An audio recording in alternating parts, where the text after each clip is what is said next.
mind control training at 9 years old. Yeah. Why did they take you there? When I met this billionaire, so in 1972, you had the Bilderberg meeting that happened in Belgium. So for that event, Paul van den Boeynants made sure that he probably did many things around there, but basically to please this powerful American that was there for the Bilderberg meeting, he staged a ritual. And so why would they need to train you, though? The mind control training, he had plans for me. And, all right, I can say something.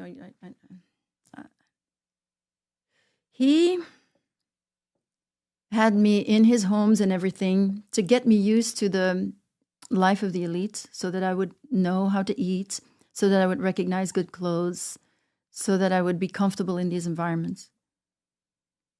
And alongside that, we went to on one of the islands on the northeastern coast of the United States and saw there, and this was a Rothschild who was there. Rothschild. A Rothschild, yeah. And is this who you're talking about? Yes, so I'm saying we were with Evelyn de Rothschild for 1 day only. And it was clear that this billionaire, who you would think is just as powerful as this Rothschild, was not as powerful in the network as he was. And he was asking for permission to make the star that he wanted to make of me. Well, he didn't want to make me into a star. He wanted to make me into an elite sex slave where I would become famous in France. And then with that role, I would attract the most powerful men in the world and I would be able to spy on them for him and so forth. Was that David Rockefeller? I'm not saying. I can't say this.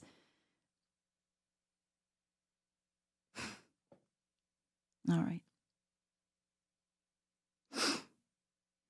Only reason I say that is because I pulled up the list from 2012 attendees and I went through all the guests on the right that says U.S. from the Bilderberg meeting. Okay. Rob, if you go a little bit lower and zoom in and you put U.S., yeah, right there, you'll see the names that shows. I know this is... Just give me a minute.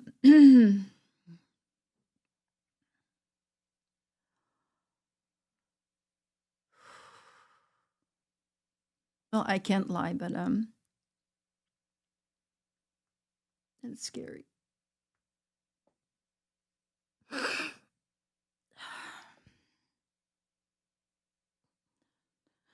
Yeah, might as well. Okay, there you go. You've never talked about this. I've never said his name.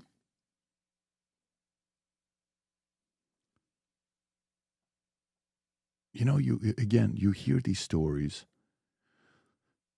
and you wonder, there's no way these people are capable of doing something like that. At what point did you know it was him? When he died. 2017. Yeah. So you didn't know till 2017. But I knew a lot, but I didn't know that it was him. So how did you know it was him when he died in 2017? Because that was just 7 years ago. Immediately. I knew immediately. I just saw his face. And first of all, I saw his face and then immediately a lot of other memories came back with him. How much time did you spend with him? Well, I spent quite a lot of time with him in the beginning. So from 72 to 73, this training.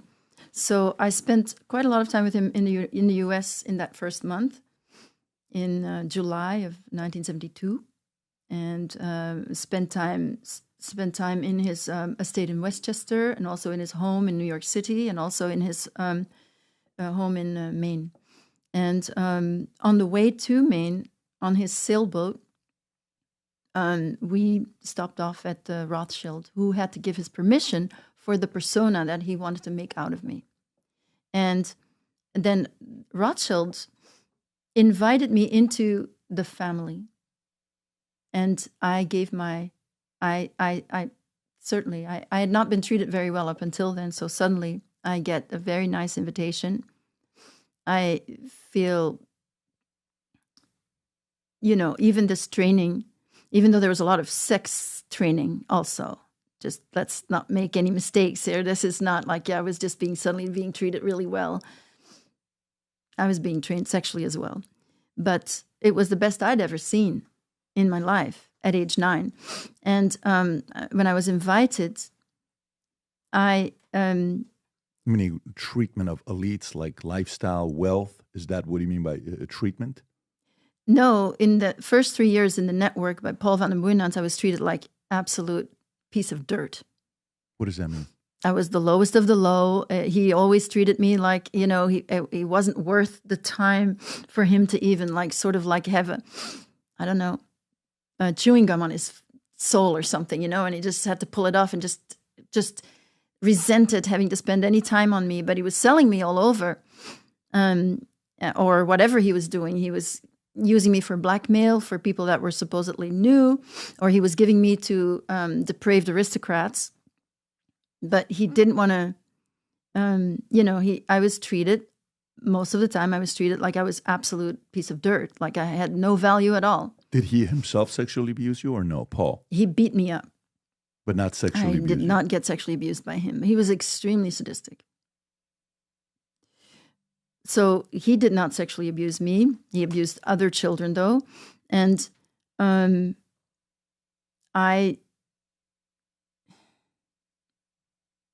don't remember being sexually abused by him. But he and a few others that were in charge there just really would treat me like the lowest of the low. So I was used to sort of knowing that it was them, it was their fault. I knew that they treated me that way, but I know that I'm human. So I didn't really fully take it seriously. And I was kind of playing the game to survive, playing this game of whatever they needed me to do. I was doing it. And then in 1972, suddenly 3 years later, I got, treated as very special. And this treatment had a lot to do with the excitement that David Rockefeller felt over the fact that he loved being behind the scenes, creating this slave, this elite sex slave, who was going to make him millions. And I was already sold in the first year. In that year, till I gave my will to the Rothschild. And he asked specifically, will you be part of the family? And I said yes. And he asked me to say, I will give my will. And a year later, I did not give my will. Do that if he's got billions at the time. That's a very powerful family. He was a pedophile, first of all. And these families... Rothschild and David, or more David? The Rothschild, I don't think, was a pedophile. But David... He was more powerful, but he was not a pedophile. David Rockefeller was a pedophile. There's a lot of survivors. I work with survivors. There are a lot of survivors out there of David Rockefeller. But I saw him in a certain light, and I've met one other person. Now that we named David Rockefeller, I can tell you that the place where I was taken in Germany, in Heidelberg, the doctor that was in charge there, Hans Harmsen, I have met another survivor that was also a special project of David Rockefeller. And Hans Harmsen, who was the doctor in charge there, she was there too as a special project of him. And she also came across Hans Harmsen. Harmsen? Hans Harmsen. Harmsen. Yes. There you go. There you go. Verily I say unto you, except ye be converted and become as little children, ye shall not enter into the kingdom of heaven. Whosoever therefore shall humble himself as this little child, the same is greatest in the kingdom of heaven. And whoso shall receive one such little child in my name, receiveth me. But whoso shall offend one of these little ones which believe in me, it were better for him that a millstone were hanged about his neck, and that he were drowned in the depth of the sea.